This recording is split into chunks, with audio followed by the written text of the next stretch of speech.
ఈరోజు రెసిపీ బీరకాయ పచ్చడి. ఫస్ట్ లేత బీరకాయ తీసుకొని చిన్న చిన్న పీసెస్గా కట్ చేసేసుకొని పొట్టు తీయాల్సిన అవసరం లేదు. బౌల్ తీసుకొని ఆయిల్ వేసి బీరకాయ అందులో వేసి కలుపుతూ ఉండాలి. మూత పెట్టాల్సిన అవసరం లేదు. నార్మల్గా ఫ్రై చేసుకోవాలి. అటు ఇటు తిప్పుతూ ఉండాలి. ఒక సైడ్ ఫ్రై అయ్యి ఇంకో సైడ్ ఫ్రై అవ్వకుండా పచ్చి పచ్చిగా ఉంటే టేస్ట్ అంత బాగోదు. సో మంచిగా ఫ్రై చేసుకుంటే బెస్ట్. సో దానిలో పచ్చిమిరపకాయ, టమాటో, సాల్ట్ వేసి మూత పెట్టాలి. సపరేట్ బౌల్ తీసుకొని అవన్నీ చేయొచ్చు, కానీ నాకు బద్ధకం ఎక్కువ కాబట్టి నేను అన్నీ దాంట్లోనే వేసేస్తాను. వేసాక లాస్ట్లో అది కొంచెం ఫ్రై చేసుకొని మగ్గాక ఫ్రై చేసేసుకొని ధనియాలు, జీలకర్ర వేసేసి గ్యాస్ ఆఫ్ చేసేసి చల్లారబెట్టాలి. చల్లారాక మిక్సీ పట్టాలి. మిక్సీ కూడా పల్స్ పట్టుకోవాలి, అంటే ఫుల్ గ్రైండ్ చేయకుండా పల్స్ పట్టుకోవాలి.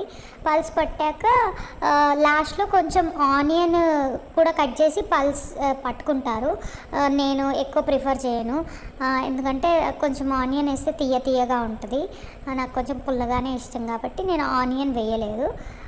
నెక్స్ట్ పోపు వేయడమే. పోపులో యాజ్ యూజువల్ ఆయిల్, ఆవాలు, జీలకర్ర, ఎండుమిర్చి, కరివేపాకు, కొత్తిమీర వేసేసుకొని ఆ పోపుని మనం బీరకాయ పచ్చడిలో వేసేసుకొని వేడిగా అన్నంలో పెట్టుకొని తింటే బాగుంటుంది.